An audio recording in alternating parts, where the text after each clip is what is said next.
Reserve bank of India தான் Indian currency நோட்ஸை வந்து produce பண்ணுது. ஒவ்வொரு கரன்சி நோட்ஸ்க்கும் ஒரு ஐடென்டிஃபையர் இருக்கு. அந்த identifier is nothing, it is a series number. இப்போ சப்போஸ் பேங்க்லயோ ஏடிஎம்லயோ ஒரு கட் ஆஃப் நோட், ஒரு bunch of bulk of notes, currency notes வந்து காணாம போயிருதுன்னா அந்த சீரீஸ் நம்பரை வச்சு தான் மார்க்கெட்ல சர்க்குலேட் ஆகுதா இல்லையான்னு ட்ரேஸ் அவுட் பண்ணி அந்த திருடனையும் இந்த நோட்ஸையும் வந்து கண்டுபிடிப்பாங்க.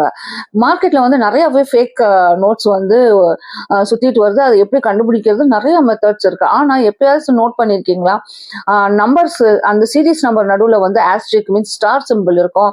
அப்பனா என்ன, அந்த நோட் என்ன ஃபேக்கா?